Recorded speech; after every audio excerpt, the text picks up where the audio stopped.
जय हिंद दोस्तों। आज बिहार पॉलिटेक्निक 2024 का एग्ज़ाम जो है कुशल पूर्वक जो है हो चुका है और बहुत सारे स्टूडेंट के माध्यम से उनसे पूछा गया है, उन्हीं के हिसाब से आप सभी के लिए जो है क्वेश्चंस को लेकर आए हैं और आप सभी अपना क्वेश्चंस का आंसर जो है मिला सकते हैं कि आप सभी का कितना क्वेश्चन जो है सही हुआ है और कितना क्वेश्चन गलत हुआ है।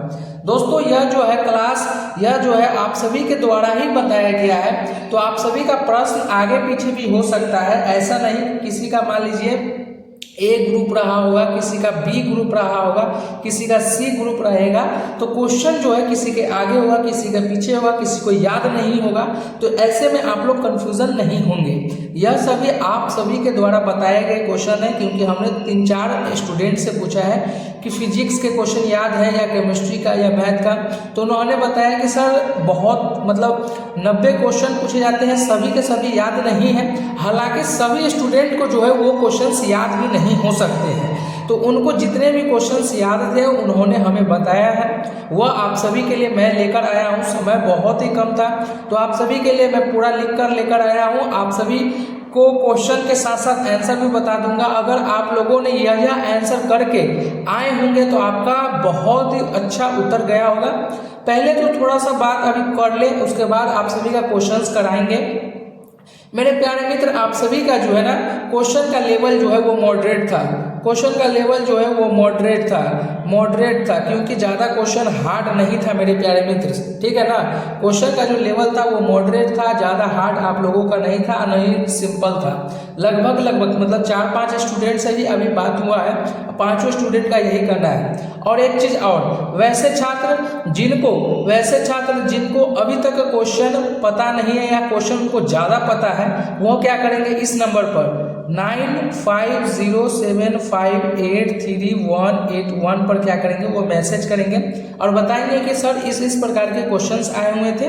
उसके बाद आप लोगों को एक चीज़ और आप लोगों को यह हेल्प करेगा कटअप से रिलेटेड में आप सभी को सबसे ज़्यादा हेल्प करेगा कि आपके एग्जाम में कटअप जो है किस प्रकार का रहेगा। आपके चाहे बात किया जाए ईबीसी की बात किया जाए, चाहे आपका बीसी की बात किया जाए, एससी एसटी की बात किया जाए, चाहे आपका जनरल कैटेगरी का बात किया जाए, तो यह सभी चीज़ों पर बहुत ही बढ़िया से बात करेंगे। तो इस चैनल को अवश्य ही सब्सक्राइब कर लेंगे। क्वेश्चंस आप सभी के बहुत ही ज़्यादा अच्छे पूछे गए हैं, बहुत ज़्यादा लो ही नहीं पूछा गया, नहीं बहुत ही हार्ड पूछा गया है। क्वेश्चन घुमा कर पूछा गया है थोड़ा सा, और लगातार आप सभी को मैंने भी बताया था।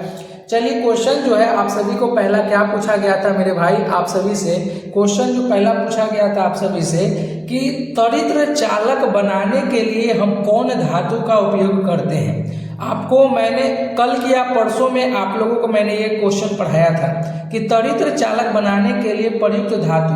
आपको मैंने बताया था ना कि इलेक्ट्रिसिटी से जो है ना, इलेक्ट्रिसिटी से आपका क्वेश्चंस बहुत बनेंगे। इलेक्ट्रिसिटी से क्वेश्चंस, लाइट चैप्टर से क्वेश्चंस, साउंड चैप्टर से क्वेश्चंस आपके बहुत आएंगे, और हालांकि आपके क्वेश्चंस आए भी हैं। और बहुत सारे स्टूडेंट अभी तक मैथ के नहीं लेकर आए हैं, तो मैथ में डायरेक्ट क्वेश्चंस बहुत सारे स्टूडेंट बता रहे हैं कि सर द्विघात से पूछ लिया है, द्विघात से आया हुआ था, त्रिकोणमिति से आया हुआ था, डायरेक्ट ऐसे वो सभी स्टूडेंट बता रहे हैं। तो आप लोगों को ना थोड़ा क्वेश्चन अगर याद होगा तो क्वेश्चंस आप लोग बताएंगे, ताकि बहुत सारे स्टूडेंट को हेल्प हो सके। मान लीजिए अगर आप एक क्वेश्चंस अगर 90 स्टूडेंट बताएंगे तो 90 क्वेश्चंस जो है या बिहार पॉलिटेक्निक का सॉल्व हो जाएगा। तो फटाफट कमेंट बॉक्स में भी आप सभी बता सकते हैं, ठीक है ना। चलिए पहला प्रश्न आप सभी का था कि तरित्र चालक बनाने के लिए प्रयुक्त धातु होता है। तो आपको अगर पता ही होगा, अगर आप लोगों ने वहाँ पर कॉपर अगर लिखा रहा होगा, Cu लिखा रहा होगा, या आप लोगों का हिंदी में कॉपर लिखा रहा होगा, अगर आप लोग दोनों में से एक अगर ऑप्शन मारे होंगे तो आपका चेला जी यह सही हुआ होगा, ठीक है ना, कॉपर। उसके बाद अगला क्वेश्चन क्या था आपका कि सूर्य जो है ना, सूर्य की किरणें किस प्रक्रिया द्वारा पृथ्वी पर पहुंचती है। ये भी क्वेश्चन बहुत ही अच्छा था। क्वेश्चन आपका था क्या था कि सूर्य की जो किरण होता है, रे जो होता है, वो किस विधि द्वारा पृथ्वी पर पहुंचती है। तो वहां पर भी आप लोगों को एक ऑप्शन देखने को मिला होगा, बी किरण। क्या मिला होगा वहां पर, बी किरण मिला होगा। बी किरण के माध्यम से जो है ना सूर्य जो है सूर्य का जो लाइट है वो पृथ्वी पर पहुंचता है। अगर आप लोगों ने विकिरण भी मारा होगा तो यहाँ पर भी आपका सही हुआ होगा। फिर नेक्स्ट आप लोगों का क्या था क्वेश्चन, चला जी नेक्स्ट क्वेश्चन आपका क्या था, नेक्स्ट क्वेश्चन सवाल नंबर 3 में आप सभी से क्या पूछा गया था कि वेग समय ग्राफ का ढाल जो है निरूपित कहलाता है। वेग समय ग्राफ का ढाल जो है वो निरूपित किसमें किया जाता है। अगर यहाँ पर भी आप लोगों ने क्वेश्चंस देखा होगा तो ये भी क्वेश्चंस आपको मैं 2-3 दिन पहले पढ़ाया था। 2-3 दिन पहले आप लोगों को जो है मैंने पढ़ाया था। देखिए हर क्वेश्चन जो है आपको हमारे द्वारा पढ़ाया या किसी भी टीचर के द्वारा पढ़ाया नहीं लड़ सकता है, लेकिन कुछ क्वेश्चंस जो है वो लड़ता है। आपको मैंने पढ़ाया था वो क्वेश्चंस लगभग लड़ा है। वेग समय ग्राफ का ढाल निरूपित करता है तो वह किसमें निरूपित करता है, तो चला जी आप लोगों ने क्या पढ़ा था, आप लोगों ने क्या पढ़ा था, त्वरण का पढ़ा था। त्वरण में जो है ना यह निरूपित होता है। तो अगर चला जी अगर आप लोगों ने वेग समय ग्राफ का ढाल निरूपित करता है, अगर ये ऑप्शन त्वरण लिखे होंगे तो ये भी जो है ना आपका सही हुआ होगा। अगर दूसरा ऑप्शन डाले होंगे तो वह ऑप्शन आपका गलत हो जाएगा। ठीक है, चलिए अगला क्वेश्चन क्या था, अगला क्वेश्चन आपका था कि क्वेश्चन 4 कह रहा था कि बर्फ पानी पर तैरती है क्योंकि इसका घनत्व, और ऑप्शन आप लोगों को दिया रहा था पानी के समान था, पानी से अधिक था या पानी से कम था। 4 ऑप्शन आप लोगों को दिए होंगे। बर्फ पानी पर तैरती है क्योंकि इसका घनत्व पानी के समान, पानी से अधिक या पानी से कम। तो आप लोगों को मैंने बताया था चला जी कि बर्फ पानी पर जो है ना, बर्फ जो है पानी पर तैरती है, तो जब इसका वेलोसिटी कम रहेगा तभी न जाकर यह बर्फ तैरेगी, तो पानी से कम रहेगा तभी जाकर यह तैरेगी। तो राइट ऑप्शन अगर आप लोगों ने पानी से कम लिखे होंगे, पानी से कम, ऑप्शन सी किसी में रहा होगा, ऑप्शन किसी का ए रहा होगा, ऑप्शन किसी का बी रहा होगा। तो बर्फ पानी पर तैरती क्योंकि इसका घनत्व तो पानी से कम रहा होगा। एक चीज और आप सभी को बता दें, बहुत सारे ऐसे स्टूडेंट होंगे वो बोलेंगे कि सर जी यह मेरा क्वेश्चन, यह क्वेश्चन किसी में से एक रहा ही नहीं है, एक भी क्वेश्चन था ही नहीं ऐसा क्वेश्चन। तो मेरे प्यारे मित्र आप सभी के द्वारा ही बताया गया है, आपके ही भाई बंधु ने बताया कि ऐसे ऐसे क्वेश्चंस जो है आपके एग्जाम में आए हैं। तो वही क्वेश्चंस आप सभी के लिए मैं लेकर आप सभी का पैटर्न पर जो है लेकर आप सभी को बता रहा हूँ, है ना। तो आप लोग बताएंगे अगर क्वेश्चन आपको ये नहीं मिला है तो कौन सा क्वेश्चन मिला है कमेंट में ये भी बता देंगे। अगर मान लीजिए आपके भाई बंधु जो है गलत अगर बोले हैं तो आपको क्या करना है कि कमेंट बॉक्स में भी बताना है कि सर ये क्वेश्चन पूछा गया था, तो ये आप बताएंगे तो फिर आप लोगों का जो है ना आंसर की तैयार कर देंगे। आंसर की तैयार करेंगे तो उससे कट ऑफ का काम बनेगा, उससे क्या होगा कट ऑफ का काम बनेगा, उससे क्या होगा कट ऑफ का काम बनेगा। समझ रहे हैं मेरी बात को ना।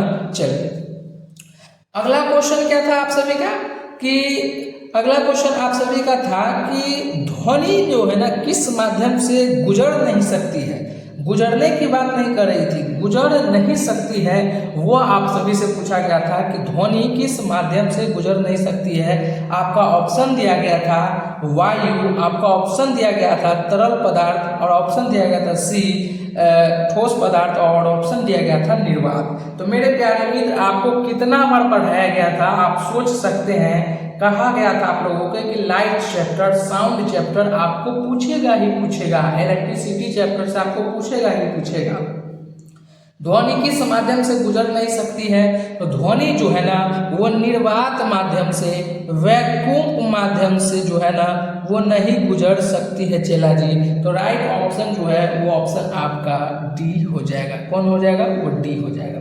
नेक्स्ट क्वेश्चन था इलेक्ट्रिसिटी का था आपका, हमने बताया था नेक्स्ट क्वेश्चन वो क्या था, आप सभी से पूछा गया था कि प्रतिरोध का एसआई मात्रक क्या है। कितना अच्छा क्वेश्चन आप लोगों से पूछा गया था कि प्रतिरोध का एसआई मात्रक क्या है। तो प्रतिरोध का एसआई मात्रक आपको हमने बताया था क्या होता है, तो आपका होता है ओम। क्या होता है, आपका होता है ओम।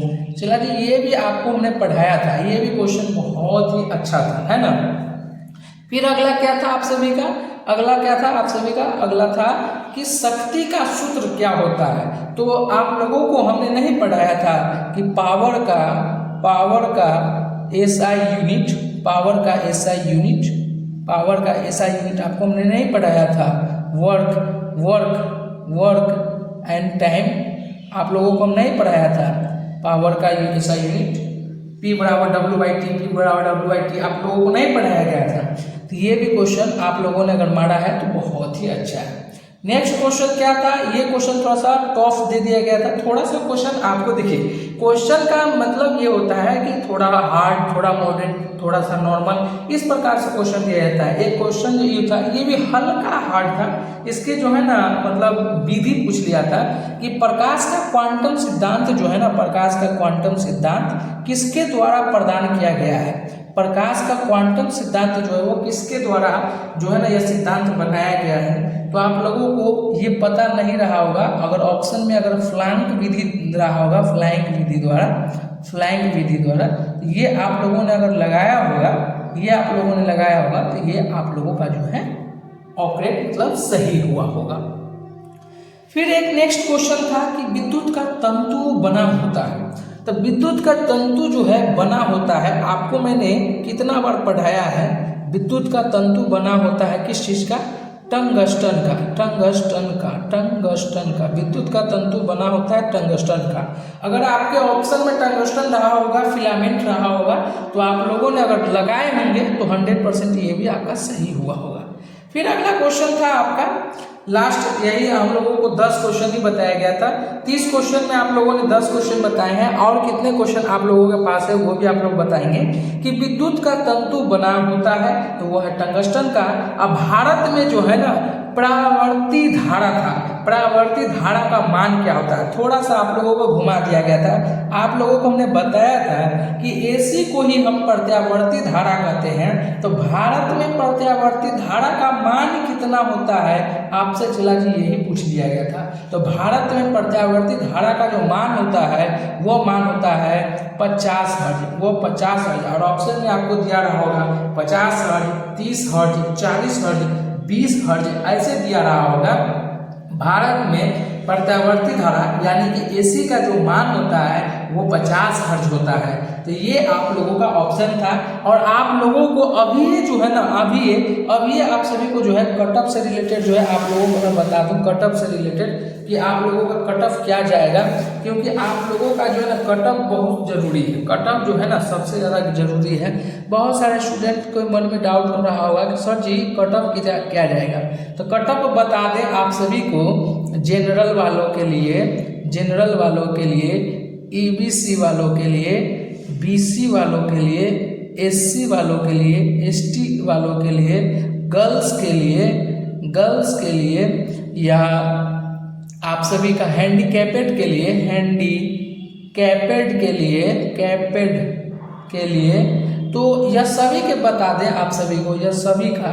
तो एक चीज आप सभी को बता देते हैं प्यारे मित्र, केमिस्ट्री का मान लीजिए, केमिस्ट्री का, उसके बाद फिजिक्स के जितने क्वेश्चन बचे हुए हैं, मैथ के जितने भी क्वेश्चन बचे हुए हैं, आप लोग जो है कमेंट में बता देंगे कि सर जी ये क्वेश्चन आया हुआ था, ये क्वेश्चन नहीं आया हुआ था। ये आप लोग फटाफट बताएंगे, ठीक है ना, फटाफट बताएंगे। और आप लोगों को मैं जो है यह जो चीज़ है ना, ये कट ऑफ से रिलेटेड पूरे चीज़ें आप सभी को मैं बता दूंगा, ये पूरे चीज़ आप सभी को बता दूंगा। तो फटाफट आप लोग क्या करेंगे, केमिस्ट्री, फिजिक्स, मैथ ये सभी चीजें आप लोग बताएंगे कि ये क्वेश्चन पूछा गया था, ठीक है ना, ठीक है। चलिए फिर नेक्स्ट क्लास लेकर आ रहे हैं, नेक्स्ट आंसर के लेकर आए हैं, नेक्स्ट एनालिसिस लेकर आप सभी के लिए लेकर आ रहे हैं फिजिक्स के पार्ट 2, फिजिक्स के पार्ट 3, उसके बाद केमिस्ट्री का पार्ट 1, पार्ट 2, जितने क्वेश्चन जैसे मिलेगा उसे आप सभी को मैं बताते जाऊंगा, ठीक है। धन्यवाद।